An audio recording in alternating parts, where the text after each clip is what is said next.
যুব সমাজকে মাদক, সন্ত্রাস এবং বিভিন্ন সামাজিক অবক্ষয় থেকে দূরে রেখে খেলাধুলার মাধ্যমে সুস্থ ও সুন্দর সমাজ গঠনের লক্ষ্যে ব্রাহ্মণবাড়িয়ার আখাউড়া উপজেলার মনিয়ন্দ ইউনিয়নের ঐতিহ্যবাহী তোলাই শিমুল গ্রামবাসীর উদ্যোগে মোটরসাইকেল ফ্রিজ কাপ ফুটবল টুর্নামেন্টের শুভ উদ্বোধন করা হয়েছে। শুক্রবার বিকেলে তোলাই শিমুল ফুটবল মাঠে উৎসবমুখর পরিবেশে টুর্নামেন্টের উদ্বোধনী খেলা অনুষ্ঠিত হয়। উদ্বোধনী ম্যাচে মুখোমুখি হয় কুমিল্লা ইয়ংস্টার ফুটবল একাডেমি এবং সাদ্দাম যুব ফুটবল একাডেমি, চর ইসলামপুর, বিজয়নগর। খেলা শুরুর আগে মাঠে দর্শকদের ব্যাপক উপস্থিতি লক্ষ্য করা যায়। এলাকার ক্রীড়াপ্রেমী মানুষ, তরুণ, যুবক এবং বিভিন্ন শ্রেণী পেশার লোকজন খেলা উপভোগ করতে মাঠে ভিড় জমান।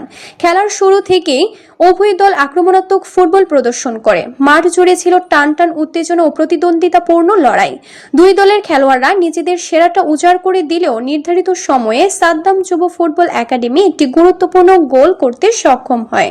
শেষ পর্যন্ত 1-0 গোলের ব্যবধানে কুমিল্লা ইয়ংস্টার ফুটবল একাডেমি পরাজিত করে। জয় নিয়ে মাঠ ছাড়ে সাদ্দাম ফুটবল একাডেমি, চর ইসলামপুর, বিজয়নগর। টুর্নামেন্ট আয়োজকরা জানান, গ্রামীণ পর্যায়ে খেলাধুলার প্রসার ঘটানো, নতুন প্রতিভাবান ফুটবলার তৈরি করা এবং যুব সমাজকে সুস্থ বিনোদনের সঙ্গে সম্পৃক্ত রাখাই এই আয়োজনের মূল লক্ষ্য। টুর্নামেন্টে বিভিন্ন এলাকার শক্তিশালী ফুটবল দল অংশগ্রহণ করবে এবং প্রতিটি খেলাই দর্শকদের জন্য উপভোগ্য হবে বলে তারা আশা প্রকাশ করেন। এই সময় স্থানীয় গণ্যমান্য ব্যক্তিবর্গ, ক্রীড়ানুরাগী দর্শক, সমাজসেবক এবং বিভিন্ন শ্রেণী পেশার মানুষ উপস্থিত ছিলেন।